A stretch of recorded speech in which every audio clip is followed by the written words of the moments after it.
أنا اليوم بالمطبخ عند أمي عاملت لي الأكلات اللي بحبها. مثل ما خبرتكم أنا عندها زيارة، ورح صور لكم اليوم شو رح ناكل من تحت دياتها. هون في عنا الأكلة الملوكية اللي هي الملوخية. يا سلام، ملوخية بالفروج. يا عين، يا عين على الملوخية شو طيبة. هاي أول أكلة. طبعا لا غنى عن الرز جنب الملوخية. هون الرز، طبعا الرز نكهة تاني.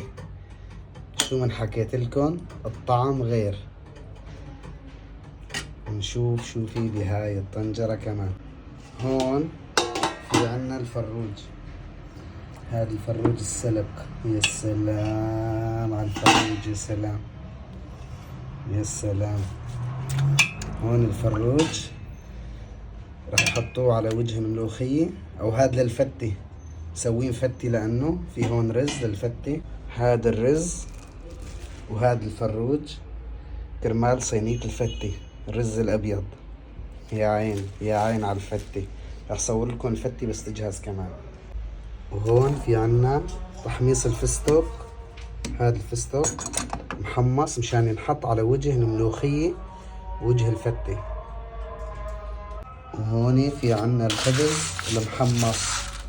هذا الخبز حمصناه مشان نحطه مع الفتة. يا سلام يا سلام.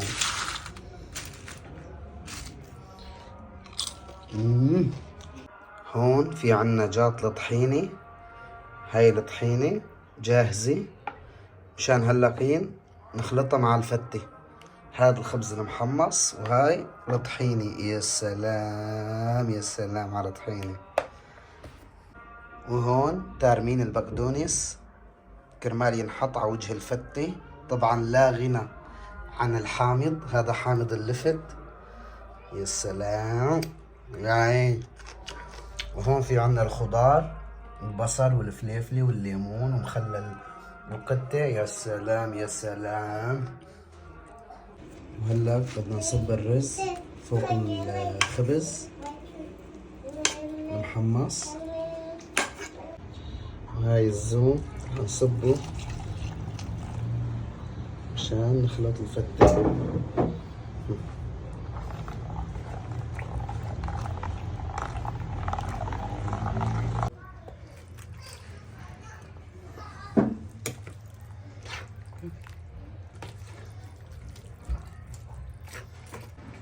هلا اجى دور الفروج، السفن حطه على وجه الفتة.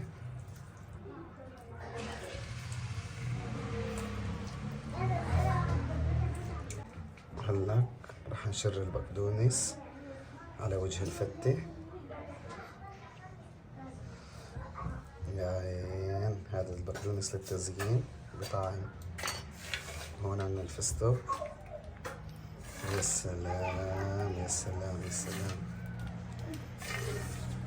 وهون صينية الفتة صارت جاهزة، ناخدها على السفرة. هلا راح نصب الرز.